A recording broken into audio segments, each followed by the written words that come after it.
Welcome back to Drinking It In. I'm your host, Chris Casara. We're here to help you know more and drink better.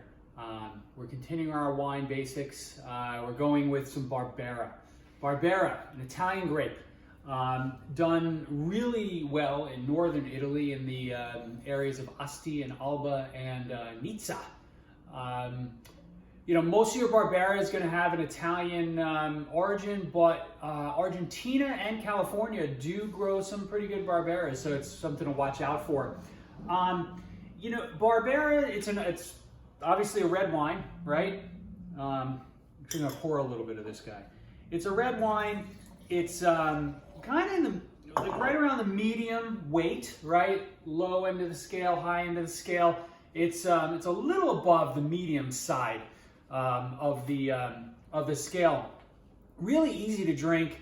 What you're gonna get lots of cherries, strawberries, some blackberries, and most of those fruits will almost have like a dried feel to it. So it's not gonna be like a real juicy cherry or something like that. It's gonna be more of a dried, cherry, more dried strawberries, dried fruit, right?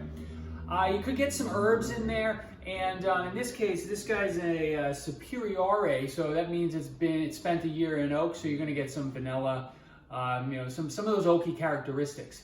Barbera's a really interesting grape. It's got a checkered past, right? So I think it was in the early 80s that a bunch of winemakers put methanol in the Barbera. It wasn't a bunch. It was like 2 or 3 winemakers put methanol, which is bad, into the Barbera to like lift the weight, to make it heavier, and people died. So it took Barbera a little time to recover from that,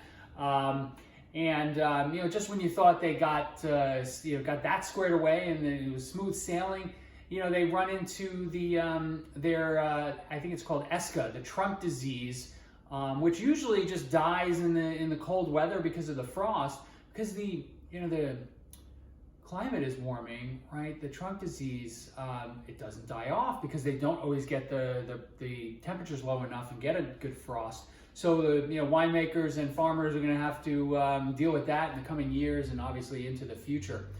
Barbera is it's delicious pizza and pasta wine. It's going to be great with duck. It's going to be great with mushroom dishes, and it works strangely well with anything that's got blue cheese in it. Go figure.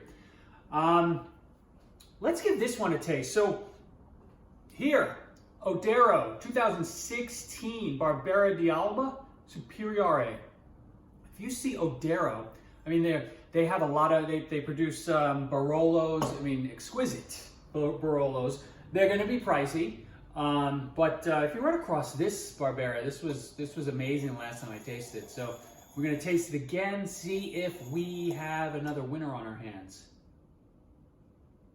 Yeah, it's very cherry. It's reminiscent of a dark Pinot Noir. So maybe a Pinot Noir from California. Cherries. I'm getting a little herb note in there and a little black pepper. You can smell that there's been some oak treatment on this. I can't tell you what the aroma is, but it's woody.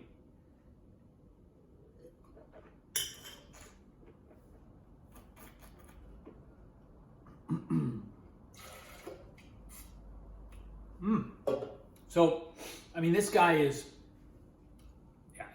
I think I said it, the fruit's going to be mostly kind of in a dried feel for you, but this one is richer. This is luscious.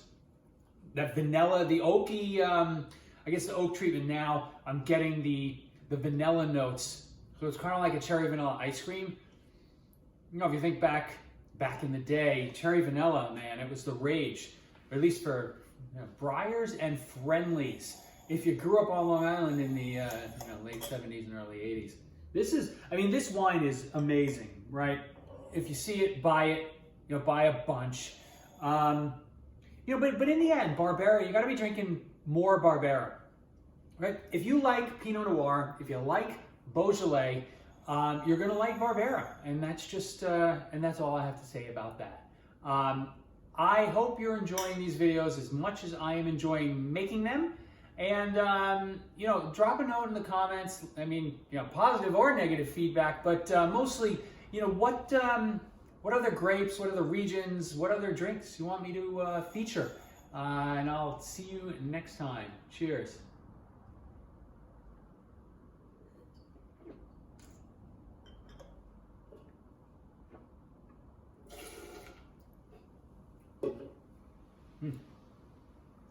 So good.